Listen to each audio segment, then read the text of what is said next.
유튜브의 신 두 번째 페이지 33페이지 1인 브랜드에 불필요한 건 자본이요 불필요한 건 용기일지니. 요즘 20대를 가리켜 단군 일의 최대 스펙이라고 한다.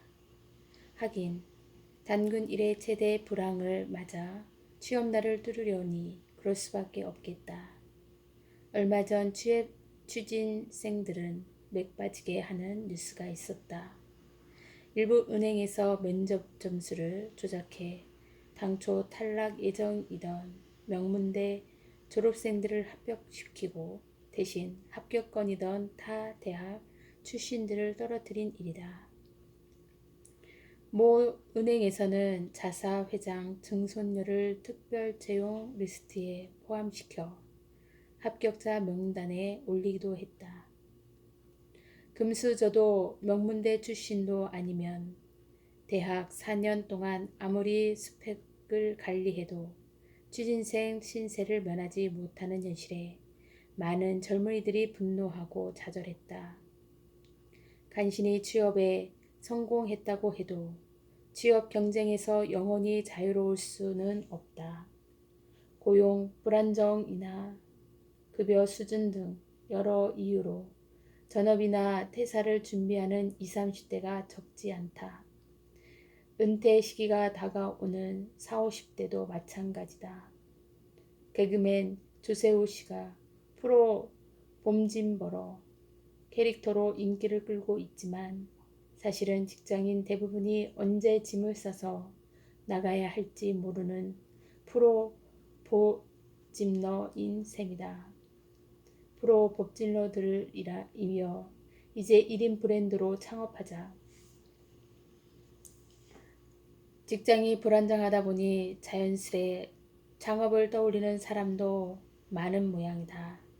얼마 전 신문을 보니 직장인 80%가 언젠가는 창업에 도전해 보고 싶다며 창업에 긍정적인 답변을 했다고 한다. 조세에 의하면 실제로 진지하게 창업을 고민해 본 직장인도 45%가 넘었다. 도전하고 싶은 창업 분야 1위는 역시 요식업, 기승전 치킨집이라더니 과연 그랬다. 그런데 우리는 직간접적인 경험을 통해 기승전 치킨집은 결코 성공 가능성이 높지 않다는 사실을 알고 있다. 건물주거나 건물주 자녀라면 모를까. 일단 임대료부터가 문제다. 어찌어찌 가게 문을 열었다 해도 망하지 않고 버티기란 쉽지 않다. 창업에 실패한 이들에게 좋은 경험했다며 훌훌 털고 일어나란 말은 하지 말자. 평생 일해 모은 돈을 잃는 경우도 허다한데 수업료로 치기엔 그 대가가 너무 크고 아프다. 도전적인 사람은 창업을 꿈꾸고 안정적인 사람은 직장에 머문다는 말이 있지만 평균 수명 100세 시대에 조기 은퇴를 사는 현대인에게 창업은 어쩌면 필요할 수 없는 선택일지도 모른다. 단군 일의 최대 스펙을 장착하고도 취업하지 못하는 사람, 학벌이나 스펙이 없어 번번이 채용 시험에서 미끄러지는 사람, 직장에 다니고도 있지만 고용이 불안정한 사람, 지금 다니는 직장이 마음에 안 드는 사람에게도 창업은 또 다른 기회가 될 수 있다. 단 기존의 방식으로 창업에 도전해서는 안 된다. 전혀 새로운 접근이 필요하다. 우선 창업에 내 모든 것을 걸지 말자. 직장이 있다면 계속 다니는 게 좋고 돈도 가급적 최소한만 투자해서 한다. 직장까지 포기하고 전 재산을 쏟아붓는 창업은 위험 부담이 너무 클 뿐더러 한번 넘어지면 다시 일어서기 힘들다. 이쯤에서 이런 질문을 하는 사람들이 있을 것이다. 혹시 시간도 돈도 투자하지 않고 성공할 창업 아이템이 과연 있을까? 물론 있다. 바로 1인 브랜드다. 아직도 물량 공세로 성공을 꿈꾸는가? 보이그룹 방탄소년단이 국내에서 큰 화제를 모으고 있다. 빌보드 톱 소설 아티스트상 수상 빌보드 핫 100 진입 2017년 아메리칸 뮤직 어워드 시상식 단독 무대 50개 이상에서 아이튠즈 톱송 차트 1위. 이 모든 걸 해외 진출 몇 개월 만에 이루어냈다. 실로 놀라운 결과다. 음악 관계자들 말로는 방탄소년단 열풍이 번져가는 양상을 보면 이들이 결코 반짝 스타로 끝나지는 않을 것이라고 했다. 방탄소년단이 단기간에 미국 시장을 사로잡은 비결은 뭘까? 각 멤버의 매력과 실력, 성실함, 진심을 담은 팬들과의 소통, 방시혁 프로듀서의 기획력 등이 그들이 성공 비결로 꼽힌다. 하지만 이것만이 전부는 아닐 것이다. 미국 진출을 시도했던 원더걸스가 방탄소년단보다 매력이 덜하거나 성실하지 않아서 실패한 것은 아니다. 원더걸스는 미국 진출을 위해 현지 제작자와 관계자를 직접 찾아가 꽤 오랜 시간 철저한 현지화를 준비했다. JYP라는 거대 기획사의 자본력이 있기에 가능한 방법이었다. 하지만 안타깝게도 원더걸스의 미국 진출은 실패했다. 반면 싸이는 홍보 한 번 없이 쾌거를 이뤘다. 아니, 애초에 해외 진출을 목표한 적도 없는데 전 세계에 강남 스타일 열풍을 일으켰다. 유튜브가 마케터 역할을 톡톡히 한 덕이었다. 방탄소년단의 해외 진출도 시작은 싸이의 경우와 비슷하다. 방탄소년단의 소속사에서는 이들의 미국 진출을 기획한 적이 없다. 특별히 의도와 목표를 갖고 미국 진출을 한 게 아니란 뜻이다. 중소기획사 비히트 엔터테인먼트는 그간 방탄소년단의 홍보를 위해 비용 부담이 덜한 유튜브와 SNS를 적극 활용했었는데 이것이 뜻하지 않게 해외 진출 효과를 만들어낸 것이다. 방탄소년단의 유튜브 계정에는 뮤직 비디오만 있는 것이 아니다. 이들이 칼 군무를 선보이기까지 그야말로 피땀 눈물을 흘리며 안무 연습을 하는 과정, 멤버 개개인이 사소한 일상과 현장에서 팬들이 교감하는 모습이 담긴 영상이 꽤 쌓여 있다. 팬덤의 시작은 뮤직비디오 한 편이었지만 팬덤이 불길처럼 번지고 지속되는 원동력은 멤버 각자의 캐릭터와 매력이 담긴 스토리텔링 콘텐츠에 있다. 오랜 동안 생산 유통한 광대한 부가 콘텐츠야말로 이들이 미국 진출을 기획하지 않고도 미국 시장을 사로잡은 비결이다. 방탄소년단이 해외 시장에서 그들만의 브랜드 파워를 만들어간 사례에서 우리는 1인 브랜드의 성공 전략을 엿볼 수 있다. 먼저 콘텐츠 유통의 핵심 기반이 어디에 있는지를 알아야 한다. 바로 인터넷과 스마트폰이다. 유통 채널이 변함에 따라 콘텐츠 시장의 구조 자체가 바뀌고 있다. 적은 자본으로도 창작물을 만들어 유통하고 브랜드 가치를 홍보할 수 있게 되었다. 창업한답시고 회사 그만두고 퇴직금 탈탈 털어 가게부터 임대할 필요가 없다는 뜻이다. 디지털 플랫폼을 홍보와 유통의 기반으로 삼으면 다달이 받는 월급의 몇 %만 투자해도 충분히 효과를 볼 수 있다. 내가 처음으로 창업 공부를 시작할 때는 사정이 조금 달랐다. 최대 고민을 어떻게 하면 투자를 받을 수 있을까 하는 점이었다.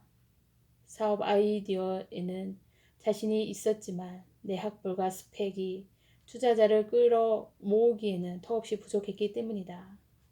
거의 1년을 고민한 끝에 내가 내린 결론은 학벌과 스펙의 잣대로는 점수를 매길 수 없는 나만의 가치를 만들자는 것이었다. 나만의 브랜드를 만들고 홍보하기 위해 나는 자본 부담이 없는 디지털 플랫폼에 주목했다. 그렇게 시작한 것이 바로 인터넷 방송이다.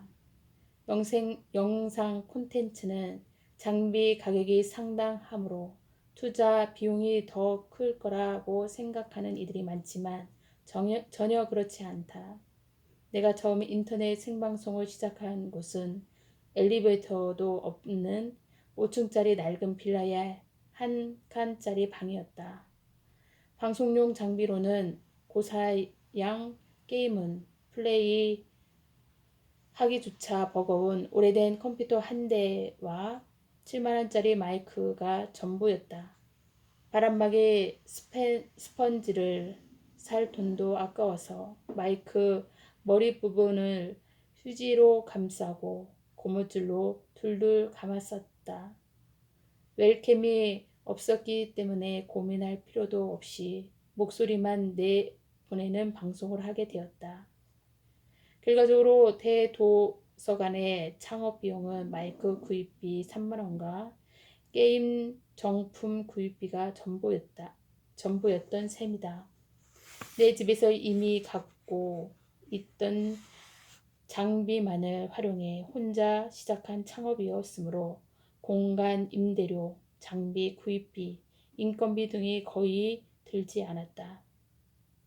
물론 다음투비 방송으로는 전혀 수익을 내지 못했기 때문에 엄밀하게 따지면 방송하는 1년 동안 쓴 생활비가 투자 비용이 되는 셈이기도 하다.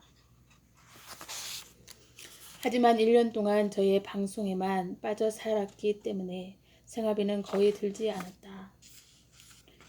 당시는 인터넷 방송 초창기여서 콘텐츠의 기술적인 질이 대해서는 크게 신경 쓰지 않는 분위기였다.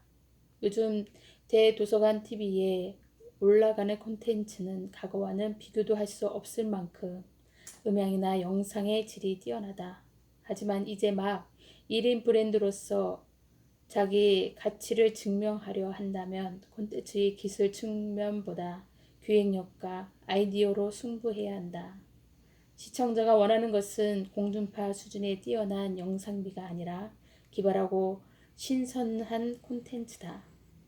인터넷 생방송 초보라면 20만 원대 마이크, 10만 원대 웰컴, 평소 쓰던 컴퓨터와 인터넷 선만 있으면 준비 끝이다.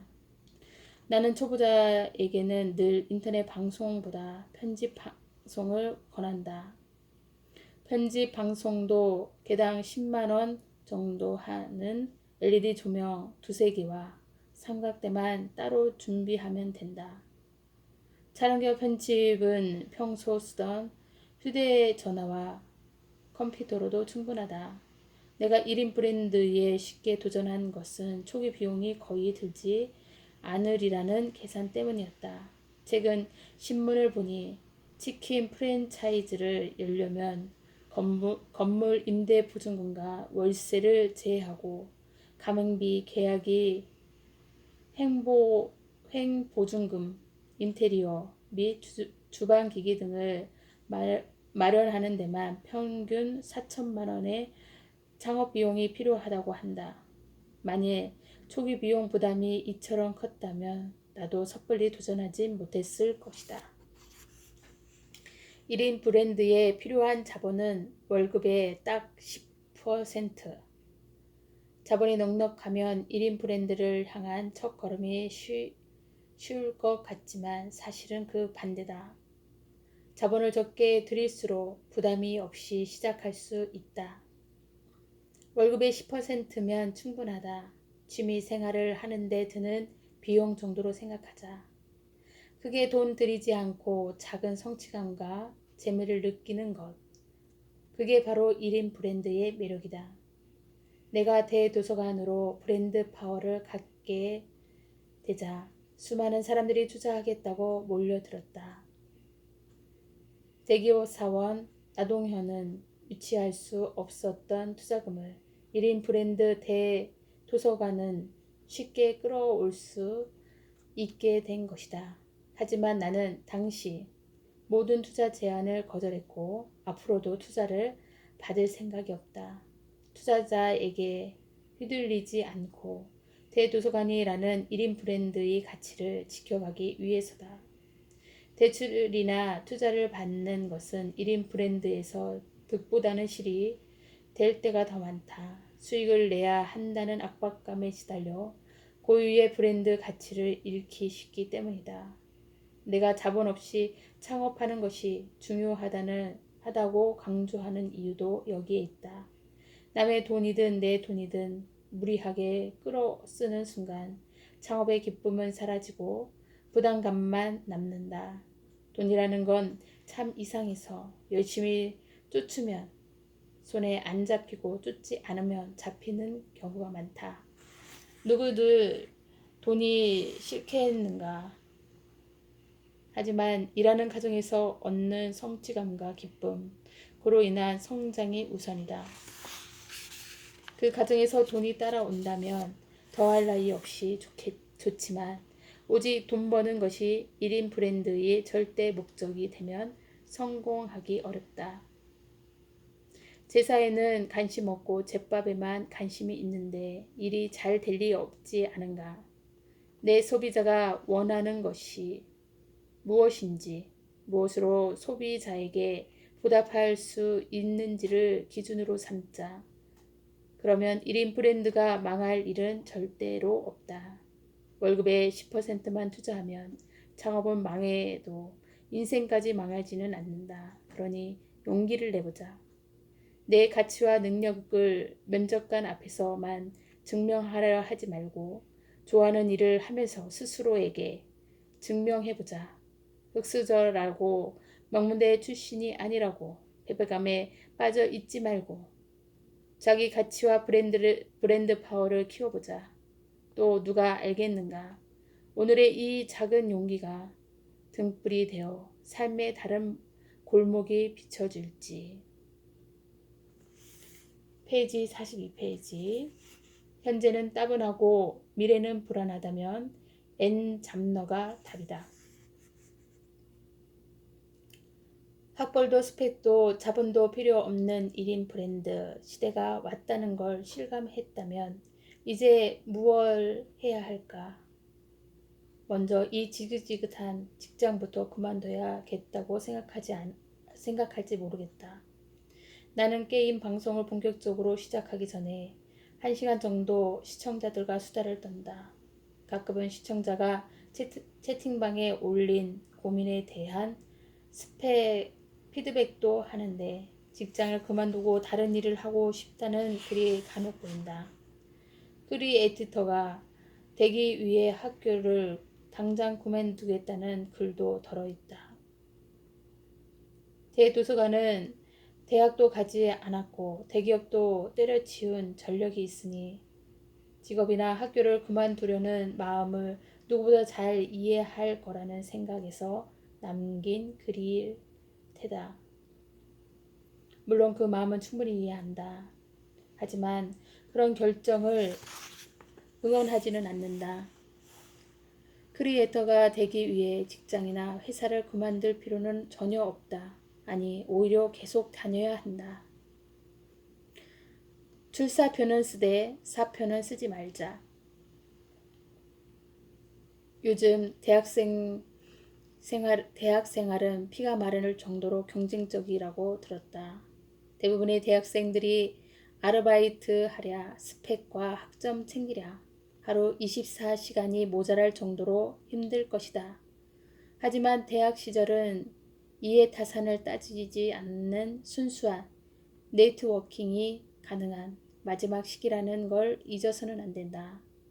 다양한 친구를 만나고 친구를 통해 견문을 넓히고 뜻이 맞는 친구들끼리 자발적으로 무언가를 도모하는 경험은 대학생활의 특권이자 혜택이다. 만일 크리에이터에 관심이 있는 사람이라면 대학에서 만든 네트워킹 특히 도움이 된다. 뒤에서 자세히 설명하겠지만 탁월한 기획자인 동시에 전문가인 사람은 많지 않다. 내가 기획자라면 전문가가 필요하고 반대로 내가 전문가라면 기획자가 필요하다. 이런 상호 보완적인 관계를 꾸리는데 학창시절 네트워크만큼 좋은 것은 없다. 언제 어디서 무엇을 하더라도 사람은 늘 훌륭한 자산이다. 무엇보다 대학을 중간에 그만두는 것은 위험 부담이 너무 크다. 빌 게이츠가 하버드 대학을 중퇴하고 마이크로소프트를 창업했다는 건 유명한 일이다. 하지만 그가 창업할 생각에 들떠 무작정 학교를 때려치웠다고 오해하면 곤란하다. 그는 위험 요소를 점검하고 최대한 대비했다. 부모에게 안정적인 재정 지원을 약속받았고 학교도 자퇴가 아닌 휴학을 선택했다. 1, 2년 먼저 사이에 뛰어든다고 그만큼 앞서 가는 건 아니다. 절박한 상황에서 위험을 감수하면 그만큼 더 열심히 하게 되고 열심히 했기 때문에 더 좋은 성과를 낼 것 같지만 현실은 그렇지 않다. 오히려 당장의 이익만 줬다 실수할 가능성이 크다. 모든 걸 걸었다는 부담감에 판단력이 흐려지기도 하고 그릇된 선택을 하기도 한다. 이럴 경우 행여 넘어지기라도 하면 다시 일어서기도 어렵다.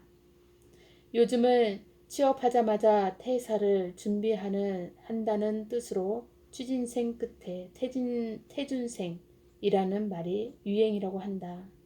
이런 실정이니 직장인이라면 회사를 당장 때려치우고 싶은 갈망이 더 클 것이다.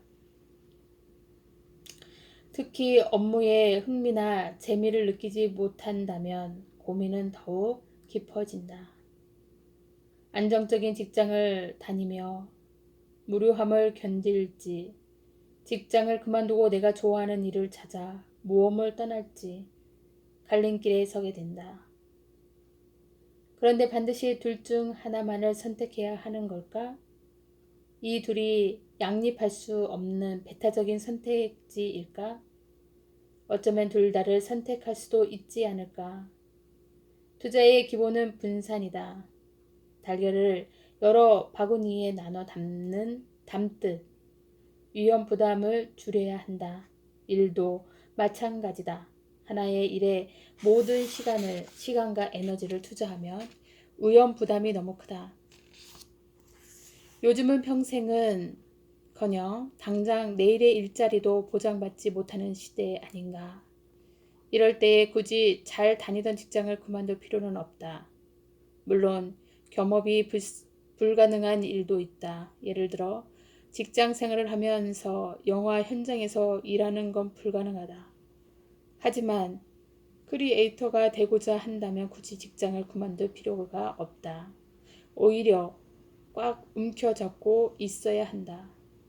직장이 제공하는 경제적 안정은 크리에이터의 귀중한 사업 자본이자 독창적 창의력의 원천이다. 세계적인 안경회사 와비바커는 와튼 스쿨 재학생 4명의 아이디어에서 시작했다. 그러던 창업 스토리가 좀 독특하다. 남들은 학교를 중퇴하고 창업에 모든 노력을 쏟으려고 충고했지만 그들은 그렇게 하지 않았다. 실패했을 때의 위험 부담을 최소화하고 싶었기 때문이다. 그들의 지도 교수였던 애덤 그랜트는 오리지널스라는 책에서 와비 파커의 성공은 위험을 회피하고 안정성을 추구한 덕분이라고 분석한다. 그리고 일단 안정성을 확보해야 독창성도 발휘된다고 강조한다. 한 조사 결과에 따르면 직장에 다니면서 창업한 사람이 실패할 확률은 직장을 그만두고 창업한 사람보다 33%가 낮다고 한다.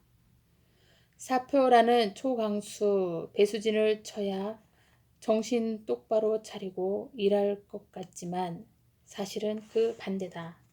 그런데도 굳이 자신을 막다른 길로 몰아넣으면서 괴롭고 힘들게 창업할 필요가 있을까? 한번 생각해 볼 일이다. 성급히 직장을 때려치우면 안 되는 이유. 직장은 안정된 수익과 복지 혜택을 보장할 뿐 아니라 노를 배우고 인맥을 쌓고 팀워크를 익힐 기회도 준다. 또 직장 업무를 통해 새로운 창업 아이디어와 영감을 얻는 경우도 있다. 바로 내가 그랬던 것처럼 말이다. 군대를 제대하고 지인 소개로 교육 관련 IT 업체에서 아르바이트를 한 적이 있다. 그곳에서 기획자들이 일하는 모습을 보면서 기획이 참 흥미로운 분야라는 걸 처음으로 알았다. 내 적성에 맞는 것을 비로소 깨달은 것이다. 사실 그 전까지 내가 어떤 일을 좋아하는지, 어떤 일을 잘하는지 잘 모르고 있었다. 그 회사에서 내가 할 일은 서류 정리 등 단순 업무였지만 서비스 기획자 선배를 따라 회의에도 종종 들어갔다. 가끔 선배들이 의견을 물을 때면 여러 관점에서 열심히 대답했다. 회사 측에서 그런 나를 좋게 봤지만 3개월 만에 정직원 제의를 해왔다. 당시 이어링 분야는 초창기라 강의, 동영상 제작을 거의 외주로 맡기고 있었다. 외주 비용이 꽤 비쌌지만 방송사 PD들을 스카우트해 사내 미디어 팀을 꾸려는 것보다 부담이 덜했기 때문이다. 회사에서 내게 정직원 제의를 한 이유는 바로 여기에 있었다.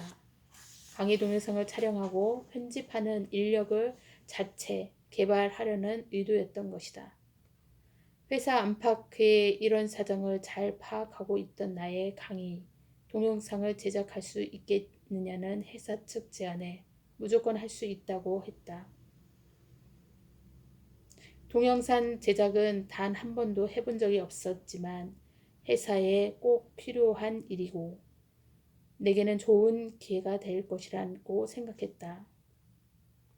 이후 몇 달 동안 인터넷도 찾아보고 세미나도 쫓아다니면서 동영상 촬영과 편집을 독학했다. 이런 경험이 나중에 대도서관 TV를 할 때 굉장한 도움이 됐다. 지금은 전문 편집자를 두고 있지만 처음 몇 년간은 내 손으로 촬영부터 편집까지 다 했기 때문이다. 그리고 선생님들의 의상이나 헤어, 메이크업 등 전반적인 스타일링을 관리하고 효과적인 강연 방법 등을 제안하는 일도 했다. 일종의 PD 역할을 한 셈이다. 이 업무 역시 대도서관으로서 나 자신을 스타일링하고 방송을 진행하는 데 큰 영감을 주었다. 이렇게 몇 년을 일하다가 이직을 결심했다. 당시 교육 관련 IT 업계에서 일을 달리던 이투스라는 회사가 목표였다. 내가 업계 1위 메카스터디가 아니라 2위 이투스를 선택한 데는 나름의 이유가 있었다. 업계 2위가 1위보다 광고 비용을 더 많이 쓴다고 한다. 1위는 하던 대로 하면서 자리를 지키려는 경향이 강하지만 2위는 1위를 빼앗기 위해 더 도전적일 수밖에 없다. 그렇다면 내세울 만한 졸업장도 자격증도 없는 나를 파격적으로 채용할 만한 곳은 업계 2위인 이투스일 것이라고 판단했다. 마침 지인에게서 이투스가 곧 SK와 합병한다는 소식도 전해 들은 터라 마음을 굳혔다. 1억세의 대학 졸업장도 자격증도 없이 운전면허증 하나 달랑 적으려니 스스로도 민망했다. 하지만 자기소개서만큼은 자신 있었다. 당시만 해도 자기소개서라 하면 저는 일남 삼녀의 첫째로 태어나 어쩌고 저쩌고 하는 유형이 일반적이었다. 나는 완전히 새로운 형식의 자기소개를 썼다. 귀사 홈페이지를 이러저러한 방향으로 수정하길 제안한다는 식으로 일종의 기획서를 제출한 것이다.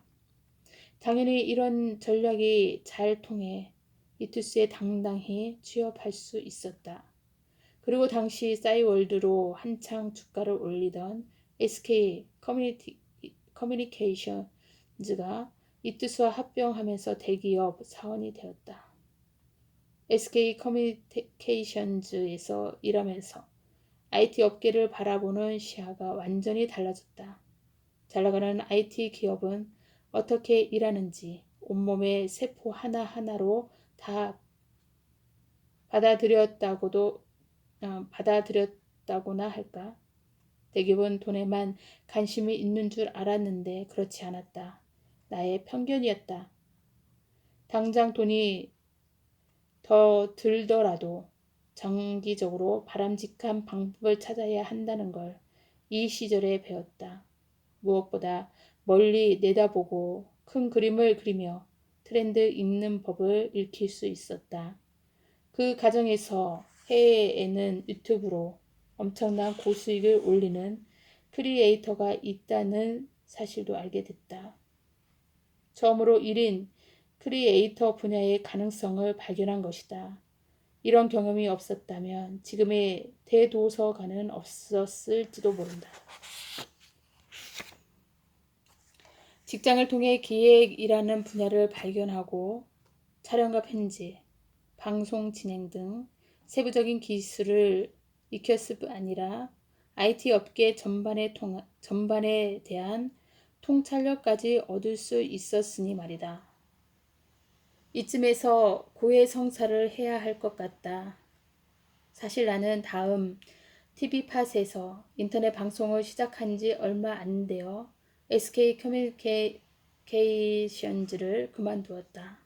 그래놓고 남들한테는 회사를 그만두지 말라고 당부하니 모순된 태도로 보일 수도 있을 듯하다. 당시는 지금과 사정이 좀 달랐다. 1인 미디어는 무조건 생방송이었고 출퇴근에 하루 서너 시간씩 허비하는 상황에서 매일 밤 4시간씩 생방송을 진행하는 건 불가능에 가까웠다. 방송 일주일 만에 간디 동영상이 히트를 치자 1인 크리에이터로서 성공 가능성이 높다고 판단한 점도 그 결정에 영향을 미쳤다. 고등학교 때 아버지가 돌아가시고 SK 커뮤니티